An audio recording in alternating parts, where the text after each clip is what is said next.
জমজম কূপের পানিকে অত্যন্ত পবিত্র এবং অলৌকিক ক্ষমতা সম্পন্ন বলে মনে করেন সারা বিশ্বের কোটি কোটি মুসলমান। প্রতি বছরে যে লাখ লাখ মুসলিম হজ বা ওমরাহ পালন করতে সৌদি আরবে যান, তাদের বেশিরভাগই জমজম কূপের পানি নিয়ে দেশে ফেরেন। হজ পালন করে এসেছেন অথচ জমজম কূপের পানি আনেননি, এমন মানুষ বেশি বিরল। শুধু তাই নয়, পরিবারের সদস্য এবং আত্মীয় স্বজনদের মধ্যে এই পানি বিতরণের রেওয়াজও দেখা যায়। তাদের প্রত্যাশা, এই পবিত্র পানি পান করলে বিপদ, রোগ কিংবা যে কোনো অমঙ্গল দূরে হবে। কিন্তু মুসলমানদের কাছে কেন জমজম কূপের পানি এত গুরুত্বপূর্ণ? কোন ইতিহাস লুকিয়ে আছে এর পেছনে? তা নিয়ে বিস্তারিত থাকছে প্রতিবেদন বাকি অংশে।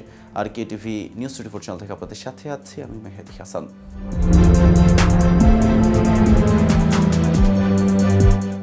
ইসলাম ধর্মাবলম্বীরা বিশ্বাস করেন হাজার হাজার বছর আগে নবী ইব্রাহিমের স্ত্রী হাজেরা ও ছেলে ইসমাইলের পানির তৃষ্ণা মেটানোর জন্য আল্লাহ এই কূপটি সৃষ্টি করেছেন। মুসলমানদের প্রধান ধর্মীয় গ্রন্থ কোরআনের সূরা ইব্রাহিমে এই কূপটি সৃষ্টির প্রেক্ষাপট বর্ণনা করা হয়েছে। এছাড়া ইসলামের বিভিন্ন ইতিহাসের বইয়ে এই গল্পটি তুলে ধরা হয়েছে। সেখান থেকে জানা যায় ইব্রাহিম আল্লাহর নির্দেশে তার স্ত্রী হাজেরা এবং ছেলে ইসমাইলকে মক্কায় কাবা ঘরের কাছে নিয়ে যান। তখন মক্কা অনাবাদী মরুভূমি ছিল, সেখানে কোনো মানুষ ছিল না, এমনকি পানির ব্যবস্থাও ছিল না। সহি আল বুখারি হাদিসের বর্ণনা মতে আল্লাহর নির্দেশ মোতাবেক তার উপর বিশ্বাস রেখে তাদের কিছু খেজুর ও পানি দিয়ে সাফা ও মারোয়া পাহাড়ের মাঝে রেখে চলে যান ইব্রাহিম। তবে কয়েকদিনের মধ্যেই তাদের এই খাবার শেষ হয়ে যায়। শিশু ইসমাইল পানির তৃষ্ণায় কান্না শুরু করে। তার মা হাজেরা পানির খোঁজে এদিক সেদিক ছুটোছুটি শুরু করেন এবং একই সাথে আল্লাহর সাহায্য প্রার্থনা করেন। তিনি পানির খোঁজে মরিয়া হয়ে দুই পাহাড় সাফা এবং মারোয়ায় 7 বার দৌড়াতে থাকেন। সহি আল বুখারি হাদিসে আরও বর্ণনা করা হয়েছে, মারোয়া পাহাড়ে একজন ফেরেশতাকে দেখতে পেলেন। সে ফেরেশতা জিব্রাইল পায়ের গোড়ালি দিয়ে মাটিতে আঘাত করছিল, তখন ঝর্ণার মতো পানি বের হতে লাগলো। এদিকে ইমাম ইবনে জারির আল তাবারি লিখেছেন, হাজেরা যখন শিশু ইসমাইলের কাছে আসেন তখন সে তৃষ্ণায় পা দিয়ে মাটি সরাচ্ছিলেন।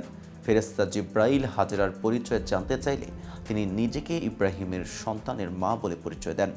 একই সাথে তিনি কার ভরসায় আপনাদের রেখে গেলেন প্রশ্নে হাজেরা বলেন, আল্লাহর উপর ভরসা করে রেখে গেছেন। এরপর জিব্রাইল বলেন, তাহলে তো তার ভরসাতেই রেখে গেছেন যিনি যথেষ্ট।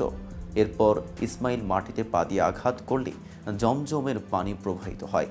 হাজেরা লক্ষ্য করেন যে স্থানে ইসমাইল আঘাত করেছে সে স্থান থেকে পানি বের হচ্ছে। সেখান থেকে সংগ্রহ করে তিনি ছেলে ইসমাইলকে পানি পান করান। তবে এটি কেন এত গুরুত্বপূর্ণ মুসলমানদের কাছে? বাংলাদেশের ইসলামী আরবি বিশ্ববিদ্যালয়ের উপাচার্য ডক্টর মোহাম্মদ আব্দুর রশিদ বলেন, কাবা ঘর পুনর্নির্মাণের পর আল্লাহর আদেশে বিশ্ববাসীকে হজের দাওয়াত দিয়েছিলেন ইব্রাহিম। এই হজের ইতিহাসের সাথে জমজমের ইতিহাস অঙ্গাঙ্গিভাবে জড়িত। মুসলিম ইতিহাসবিদ ইমাম তাবারানির আল মুজামুল কাবির গ্রন্থে বলা হয়েছে, মুসলমানদের নবী মোহাম্মদ নিজেই জমজমের পানিকে শ্রেষ্ঠ পানি হিসেবে আখ্যা দিয়েছেন। জমজম পৃথিবীর শ্রেষ্ঠ পানি, এতে রয়েছে খাদ্য ও রোগ থেকে মুক্তি। আজ এ পর্যন্তই। সারা দেশের নিত্য নতুন সকল আপডেট পেতে কেটিভি নিউজ 24 এর সাথেই থাকুন।